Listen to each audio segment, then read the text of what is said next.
સુરેન્દ્રનગરમાં શ્રીમતી મોંઘીબેન કન્યા છાત્રાલય ખાતે ઝાલાવાડના મધર ટેરેસા તરીકે ઓળખાતા સમાજરત્ન સ્વર્ગસ્થ મોંઘીબેન મકવાણાની 7મી વાર્ષિક પુણ્યતિથિ નિમિત્તે શ્રદ્ધાંજલિ કાર્યક્રમ યોજાયો હતો, જેમાં મોંઘીબેને પોતાનું સમગ્ર જીવન શિક્ષણ અને કન્યા કેળવણી સમર્પિત કર્યું હતું અને તેઓ પ્રતિભાશાળી મહિલા એવોર્ડ તથા સાવિત્રીબાઈ ફૂલે શિક્ષણ રત્ન એવોર્ડથી પણ સન્માનિત થયા હતા।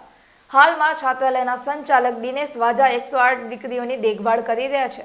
આ કાર્યક્રમમાં GL મકવાણા, અમૃત મકવાણા, તૃપ્તિબેન આચાર્ય, વાલેરાભાઈ અને સંસ્થાના શિક્ષકો સહિતના અગ્રણીઓએ હાજરી આપીને મોંઘીબેનને ભાવભીની શ્રદ્ધાંજલિ અર્પણ કરી હતી। આજે આ સંસ્થામાં શું કાર્યક્રમ રાખવામાં આવ્યો છે સર? આજરોજ સંસ્થાના સ્થાપક સ્વર્ગસ્થ મોંઘીબેનની 7મી વાર્ષિક પુણ્યતિથિ છે।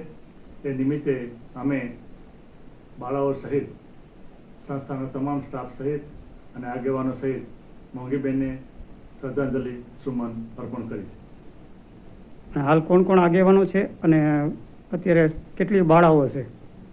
આજના આ કાર્યક્રમમાં માજી ધારાસભ્ય અને જિલ્લા પંચાયતના પ્રમુખ શ્રી અરવિંદભાઈ આચાર્ય સાહેબના દીકરી બેન શ્રી તૃપ્તિબેન, અમારા આગેવાન શ્રી GLભાઈ મકવાણા, વાલેરાભાઈ, અમૃતભાઈ મકવાણા અને અમારી ટીમ આજરોજ મોંઘીબેનને શ્રદ્ધાંજલિ અર્પણ કરવા માટે આવે છે।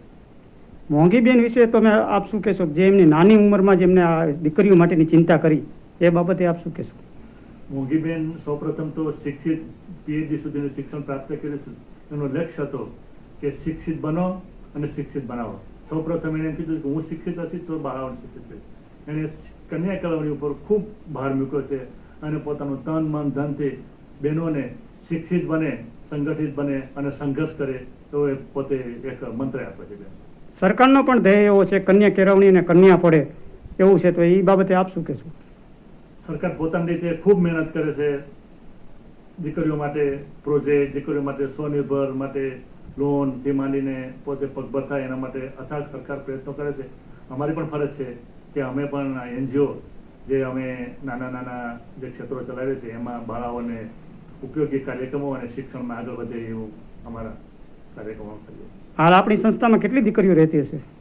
આજે સરકારની સામાજિક ન્યાય અને અધિકારીતાની માન્ય સંખ્યા અમારે 129 છે અને અમે પ્રવેશ આપ્યો તો 191 અને હાલ અમારી પાસે 176 બાળાઓ આજની તારીખે હાજર છે। આ સંસ્થાને હજુ મજબૂત બનાવવા માટે દાતાઓને શું સંદેશો આપશો? દાતાઓ અમને મદદ કરે છે અમારી કામગીરીની સાથે અને જે લોકો અમારી સંસ્થાની મુલાકાત લે છે અને એ લોકો અમને અવશ્ય મદદ કરે છે।